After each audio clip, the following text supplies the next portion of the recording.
Bon. Alors, pour commencer sur Nice, là où, effectivement, on peut sortir toutes les stats, le déroulé des défaites et les machins et les ceci et les cela, mais le premier message que tu as lu faisait référence à Nice avec le mot ridicule dans la phrase.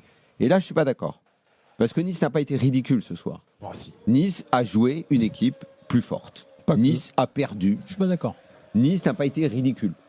Ils ont essayé de faire, mais c'est une équipe qui est faible. C'est une équipe qui manque de talent. C'est une équipe qui collectivement n'est pas en place. Il y a tous les défauts, mais si vous me dites que le Nice de ce soir, c'est le Nice de l'année dernière en Coupe d'Europe, là on va pas être d'accord. C'est pas le Nice de l'année dernière qui donnait l'impression de ne pas vouloir jouer. Là, ils ont voulu jouer, mais ils sont moins forts. C'est tout. Je suis pas d'accord. Je suis d'accord avec toi pour dire que c'est pas le Nice de l'année dernière. Je suis à la limite. Ça suffit, mon plaisir. Non, tu vas voir. On va mettre plus de complexité dans la réponse.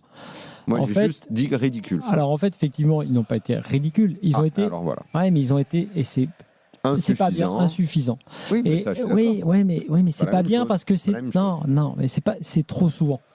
Et quand tu vois ce qui se passe à partir de la 70e minute, et parce que tu as un penalty pas généreusement accordé, mais bêtement concédé, je vais dire, par les Romains, et que derrière tu te décides à mettre une sorte de furie sur les dernières minutes, tu dis mais les mecs, qu'est-ce que c'est que ce truc? Même si tu es moins fort, même si la Roma est effectivement un réel adversaire dans cette Ligue Europa, l'attitude et la façon de commencer, et y compris d'ailleurs les choix de ça, c'est parce que le collectif n'est pas en place, moi, parce que tu es insuffisant, parce que tu es faible, mais tu n'es pas ridicule. Moi je mets tout le monde dedans. Je mets le coach qui a un peu un totem d'immunité, je le mets aussi dedans. Parce que les choix de Hez, alors on va revenir sur les choix liés à la discipline, à la punition, mais c'est vrai qu'une vraie punition dans ce cas-là, en mode Luis Enrique, tu ne les mets pas du tout sur la feuille de match. Et là, il les met, il les fait entrer. Bon, déjà pour moi, la punition, elle est bizarre. Mais même sans parler de ça, quand tu vois que Diop et Alicho en entrant ont fait tout le bien qu'on a vu, tu te dis que cette équipe-là est arrivée avec une idée un complexe d'infériorité, qu'elle a laissé la Roma dans son camp, venir dans son camp, et qu'il n'y avait pas d'intention et pas d'intensité de Coupe d'Europe. C'est ça, moi, le truc. Et ça, c'est trop souvent le cas. Ils ne sont pas assez forts. Ouais, mais à la fin, ils te montrent qu'éventuellement, ils pouvaient faire autre chose. Oui, comme ça, quand tu prends un coup de fouet, c'est le gars qui prend un coup de fouet, mais tu vois, c'est ça qui est gênant. Et là, moi, j'ai dit que Hez, qui a jeté un peu un totem d'immunité dans notre monde médiatique. Depuis le début de la saison, il ne peut pas avoir un totem d'immunité. Ouais, mais globalement, tu as vu, l'équipe, la façon dont Nice joue semaine après semaine, il ne peut pas avoir un totem d'immunité. Il y a un vrai truc qui ne va pas. Il n'est pas critiqué au niveau de certains coachs qu'il serait. Nice, c'est tout. Il a été prolongé même. Ouais, il a même été prolongé. Et il a pris un bail.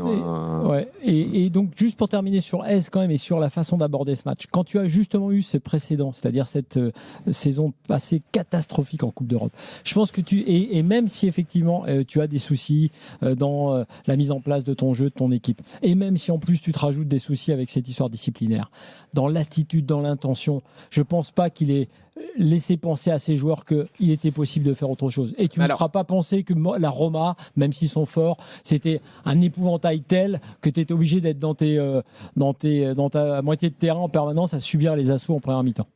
Moi, il y a deux trucs par rapport à ce que vous dites où je veux rebondir sur déjà le discours de Franquez, plus que ses choix, parce qu'à mon avis, les choix de joueurs, etc., ça n'aurait rien changé vu comment le collectif est surclassé.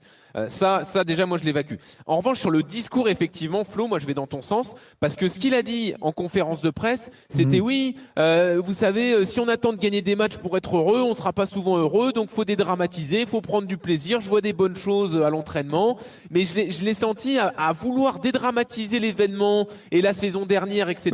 Ça donne que du coup, il ne se passe pas grand-chose sur le terrain. Je trouve pas que le discours soit naze, là. Je trouve que... Ça ne fait pas un événement, du coup, du match. Tu les gonfles pas à bloc. Moi, je suis pas. Je suis pas d'accord avec vous parce que je crois que Nice est tellement traumatisé par ce qui se passe et qu'il n'arrive pas à prendre le truc.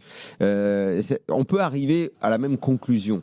Je ne suis pas d'accord avec vous sur l'analyse du début du chemin, en fait. C'est que je pense qu'il sait qu'il y a une attente, qu'il sait qu'ils ont été ridicules l'année dernière, que tout le monde les attend au tournant, qu'ils ont fait le tour préliminaire, qu'ils ont perdu très logiquement, et qu'on est tous là à les regarder, parce que l'année dernière, ça a été la honte de la France en Coupe d'Europe. Et donc, que dans un discours, ils veuillent dédramatiser et pas remettre une tonne de pression, je trouve que c'est pas complètement con. Sauf qu'après, ça sous-entend que toi, de ton côté... tu as un discours un peu plus offensif et que ton équipe, tu la vois avec une dalle phénoménale dès le coup d'envoi. Et ça tu l'as pas vu. Mais attends, les reproches qu'on a fait à Nice la saison dernière, c'est pas, je trouve, sur ce genre de match. Hein. Bon, ils en ont pas gagné un, donc on peut dire sur tous les matchs. Non, mais là, ils avaient une attitude ridicule. Ouais, mais c'est contre Elfsborg, contre Spakil. Mais pas ridicule. L'année dernière, ils étaient grotesques sur le terrain. Non, mais attends, moi dans le jeu, je les ai trouvés contre Benfica, en tout cas déjà. Pas loin. Attendez, c'est pas loin quand même. Ils sont juste moins forts. On a un problème sur la définition. Non, mais arrêtons de bloquer. Daniel, arrêtons de bloquer. Arrêtons de bloquer sur ridicule. On va prendre la définition de ridicule. Non, mais arrêtons de bloquer sur ridicule parce que là, on passe. Arrêtons de bloquer sur ridicule parce qu'à mon avis, on passe à côté aussi du match juste en restant sur ce mot-là. Moi, je trouve que Nice, ils ont été surclassés, mais de façon énorme. Ils font aucun tir cadré. S'il n'y a pas ce pénalty miracle, ils se créent aucune occasion. Par un caractère de laideur et d'absurdité. Je crois pas. Dans le jeu offensif, tu peux dire ça. Ils ont été ridicules offensivement. Ils sont moins forts. Tu peux même me dire ils sont nuls. Tu peux tout dire, mais pas qu'ils te font pas. L'année dernière, le match contre Glasgow, ils me font rire. Non, mais c'est toi qui as introduit le truc de ridicule par ridicule. On s'en fout. C'est parce qu'il y avait un auditeur qui l'a dit. Oui, mais nous, on n'en est pas là. On te dit juste que ce qui est gênant, je suis d'accord avec Gilbert, même sur Benfica, même quand t'es moins. C'est très bien d'ailleurs comme cas d'école. T'es moins fort. Ok. Comment on aborde le match? On l'aborde en 12 agneaux dans notre moitié de terrain en courbant les chines. Eh ben non. Si tu as un coach qui a un minimum de personnalité et tu dis au mec, tu dis voyez, il y a 2 mecs là, je les ai sanctionnés. Ils sont sur le banc parce que moi j'ai confiance en vous, je pense que vous pouvez y arriver. On va faire ci, on va faire ça, on va essayer. Effectivement, ne pas cadrer un tir, ne pas faire une frappe dans cette première période. Cet attaquant en bois qu'ils ont devant là, qu'ils ont acheté cet été, comment c'est déjà? Kevin Carlos, il a un nom de lanceur de fléchette. T'as Mofi aussi, 25 millions. Ouais, mais Mofi, quand il rentre, au moins, il se passe un peu quelque chose. Rendez-vous, donc après, il est sur le banc. C'est très limité aussi, Mofi. C'est limité, mais bon. C'est limité, même la façon qu'il a tiré le péno, t'as envie de lui dire, mais arrête ta course d'élan, là. Il prend un risque. Ça, pour le coup, sa course d'élan est ridicule. Oui, mais il l'a mis. Et l'appui, quand il tire aussi. Bon, bref. En tout cas, si tu veux, dans cette première période, je trouve que c'était catastrophique parce que tu n'es que premier match de la poule d'Europa League. Tu es devant ton public. Tu sais qu'effectivement, il y a eu ce précédent. Donc, tu as au moins dans les intentions, dans l'intensité. En fait, les coachs aujourd'hui, même ceux qui font de grosses erreurs tactiques, j'en parle moi beaucoup pour Habib Beye à Rennes, qui fait des erreurs tactiques, mais au moins, il a un truc, c'est qu'il a réussi à infuser dans l'esprit de ses joueurs qu'il faut aller faire un pressing de Maboul et même quand c'est pas bon, même quand il y a des erreurs, même quand il se plante sur la défense à 3 versus la défense à 4, eh ben, en tout cas, l'équipe, elle y va, elle met du pressing et il y a de l'intensité, parfois même un peu trop. Là, il n'y a pas d'intensité, tu es tranquille, tu sais que tu as perdu le match. Voilà. Tu sais que tu pars avec un but de retard. On n'a pas tellement cru qu'ils allaient gagner. Mais parce que tu parles de la première mi-temps, Flo, la deuxième, elle est catastrophique aussi. Hein. La deuxième, en plus, ils prennent les buts, ils concèdent les occasions et ils créent vraiment rien. Non, ils ont eu 10 minutes à partir du moment où ils ont eu le péno derrière. Mais ils c'était se sont pas du jeu. Ils se sont mis un peu un coup de tension supplémentaire. Non, il y a un truc, mais il y a un truc tout bête, c'est que quand tu fais entrer quand même. Ils n'ont pas tremblé. Diop, non, ils n'ont pas tremblé, mais quand tu mets Ali Chaud sur le côté juste de l'élimination, effectivement, c'est juste ce genre de choses que tu aurais aimé voir. Mais là, effectivement, c'est terrible, c'est que j'entendais ce que tu disais, Jean-Louis, en plus à l'entrée de la seconde période, c'est que déjà, puisqu'on parle d'attitude, dès le début, dès la première action de la seconde période, tu sens que même après une première mi-temps ratée, ils ne sont pas non plus rentrés comme il fallait dans la deuxième. Et derrière, évidemment, 52-55, ils se prennent 2 buts consécutifs. Mais rien que dans l'entrée en jeu, dans la façon dont ils sont entrés sur le terrain, tu l'as dit à ce moment-là, je crois Jean-Louis dans le commentaire, tu dis attention parce que là quand même ça commence à pas sentir bon. Bon ben voilà, ils n'avaient pas pris de but en première. Et après, quand il y a 2-0, qu'est-ce que tu fais? Tu regardes un peu les matchs qui restent pour Nice, tu regardes leur menu, leur repas, j'allais dire, et tu te dis mais à quel moment ils peuvent prendre 10 points là-dedans? Prochain match c'est à Fenerbahçe. Bon, Fenerbahçe a l'air pas top non plus, ils ont perdu à Zagreb ce soir. À la maison, je peux donner tout le menu si tu veux. À domicile, il y a donc encore Fribourg, Braga et Go Ahead Eagles. Et à l'extérieur, ouais, ça c'est à domicile. Sur le papier, on va dire qu'ils peuvent éventuellement battre Braga et Go Ahead Eagles. Et encore, je suis pas sûr. Mais Braga, je suis pas sûr. Non, mais bon. Go Ahead Eagles, ok.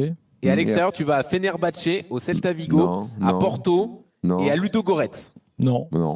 Qui a battu Malmö. Hein. Si, quand même, ils ont battu Malmö. Ils ont gagné à Malmö. Je crois qu'il faut 10 ou 11 pour passer. Je vois pas où il est prêt. Non, effectivement, là, c'est pas. Non, mais surtout, c'est que tu peux même pas te baser sur des matchs faciles ou pas faciles, puisque Nice ne nous a pas montré la capacité à être à hauteur. Moi, c'est juste histoire d'être à la hauteur de l'événement. On l'a déjà dit pour la C1 en te disant tu veux te qualifier, mais en fait, après, derrière, tu sais que tu n'as pas le niveau. En fait, on a désormais, d'ailleurs, très récemment, un pavillon témoin. Marseille, a été à la hauteur de l'événement réel. Ils ont perdu. Enfin, ils ont pas. Voilà, ils ont montré que les mecs, ils avaient envie. Exactement.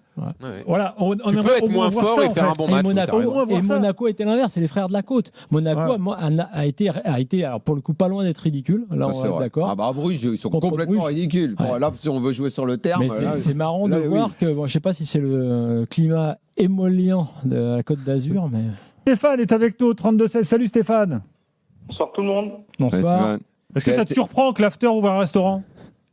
Alors oui, mais bon, je veux bien tester, si c'est Daniel qui fait les pizzas. Il faut que tu viennes à Paris. Si tu viens à Paris, c'est bon. Ah, dans pas longtemps, j'ai un déplacement.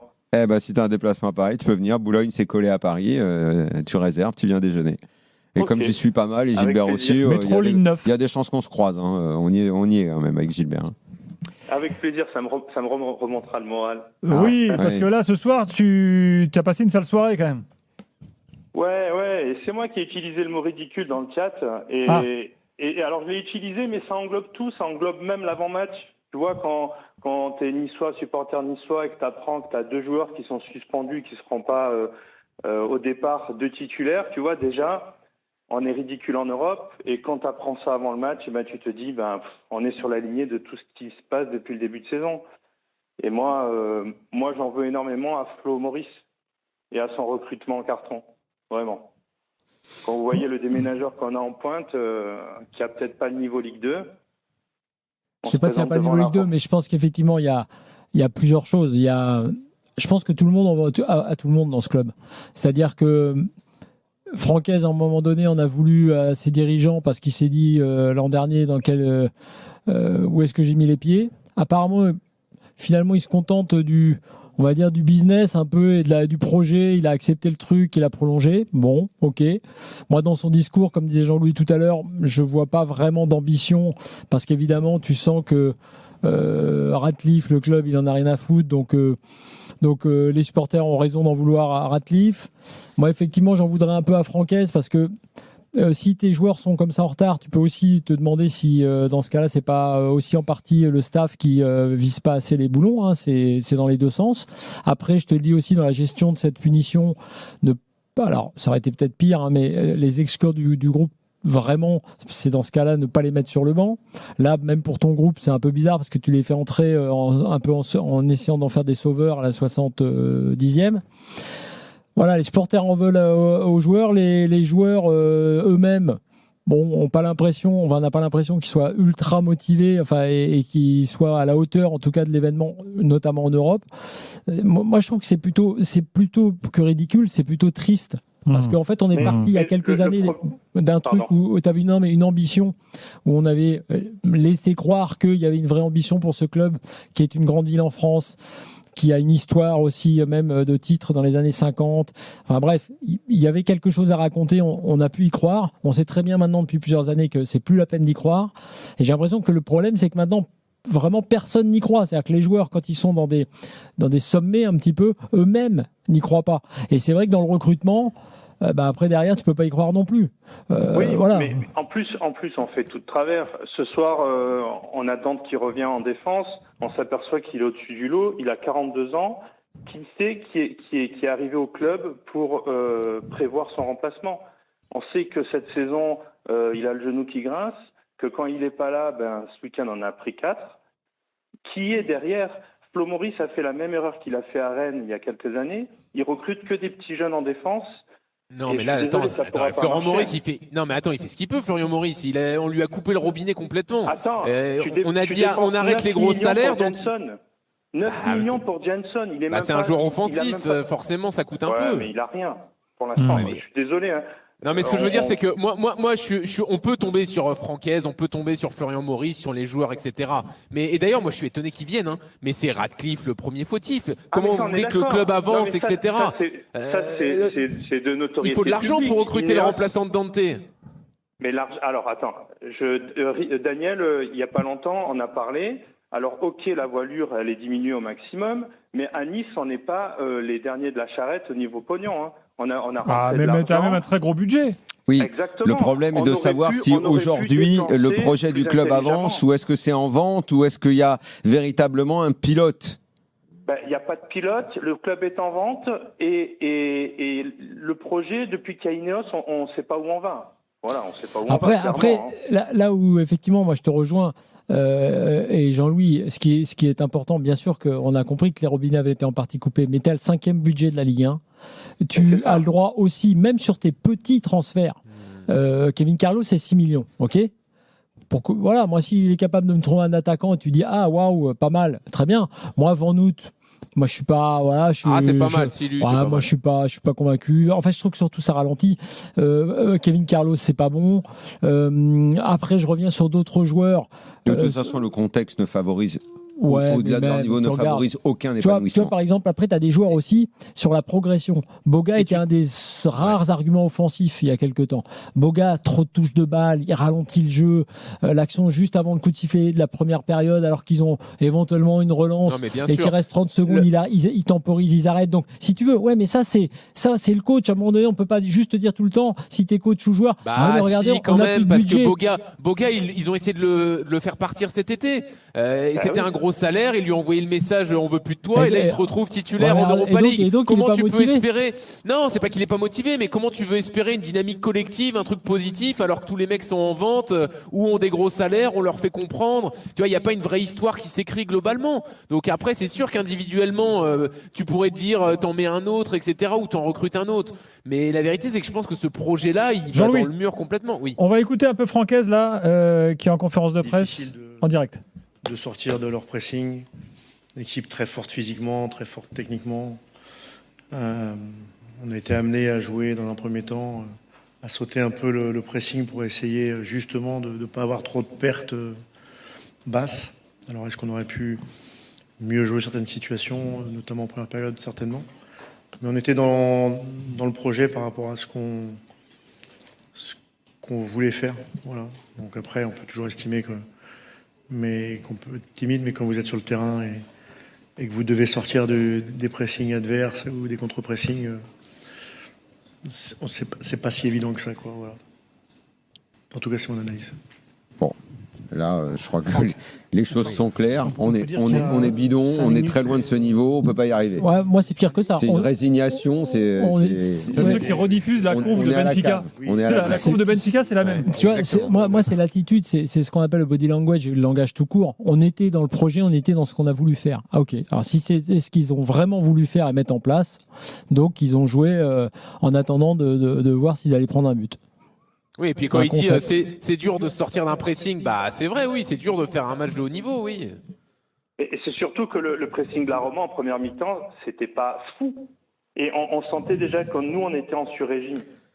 Voilà où je suis d'accord. Alors après, c'est pas fou, je sais pas ce que tu entends par là, mais c'est hyper en place. Tu as vu quand ils montent au pressing en un par homme, comme on dit, tous en 1 contre 1.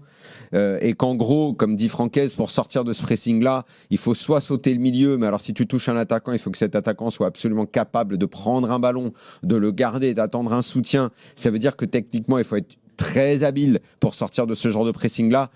Ils en sont incapables. Et en fait, c'est tactiquement et techniquement que la Roma, qui en plus est un peu diminuée, ils ont fait tourner. Et c'est pas. On aura Danielé d'ailleurs. C'est pas une équipe de crack. Que l'équipe soit très en place, tactiquement au point. Elle est dirigée par Gasperini. On sait ce qu'il sait faire. Mais on est loin du compte avec cette Roma. Depuis le début de la saison, c'est pas mal les résultats. Mais en termes de jeu, il vient d'arriver. Ils ont gagné 3 fois 1-0, perdu 1 fois 1-0. Ouais, tout n'est pas encore hyper en place. Les équipes de Gasperini mettent plus de buts, elle crée plus de jeux. Là, on en est au début. Et là, ce soir, c'est pas en plus... je sais pas s'il a pour l'instant encore un vrai 11 titulaire, mais il y a pas mal de joueurs qui ont tourné. Et malgré tout, l'écart, il est vraiment grand. Alors, vraiment ce qui est intéressant quand même, pour revenir là-dessus, c'est que, évidemment, moi je suis déçu et d'entendre Hez encore plus, parce que tu dois de toute façon faire autre chose, même par rapport à ce pressing-là. Après, offensivement, j'ai été finalement un peu surpris de la façon dont les Romains arrosaient un peu la surface par des centres, alors qu'à mon avis, ils avaient la qualité technique même dans le jeu intérieur pour faire beaucoup plus et beaucoup mieux, et à mon avis, ils auraient pu marquer plus vite en première période en étant un peu plus variés. En revanche, tactiquement, c'est quand même intéressant. En laissant Dobvik, qui lui était un vrai neuf, parce que lui, sans marquer, et lui, il a fait le jeu de haut but qu'il fallait faire. Il a été très, très intéressant là-dedans. Mais en ayant un seul attaquant, ils avaient un milieu bien plus fourni. Et le milieu, notamment Koné, qui est quand même un joueur là, qui est au-dessus des autres et qui a été énorme, mais même pas que Koné. El Ainaoui aussi. Hein. Oui, c'est ça. Koné, El Ainaoui, numériquement, tactiquement, la Gasperini, évidemment que l'équipe est plus forte, mais il y a quand même leçon aussi sur l'aspect tactique, parce qu'avec Dobvik seul devant, avec ce milieu renforcé et ce vrai attaquant et son jeu de haut but, là, ils leur ont fait une leçon. Et les 2 buts, au passage, sont marqués par 2 défenseurs. Je sais pas, à la fois, déjà, il y a la qualité de centre sur le deuxième but, et le buteur, c'est Mancini, qui est juste le défenseur central. Et qui a fini 2-3 fois dans la surface.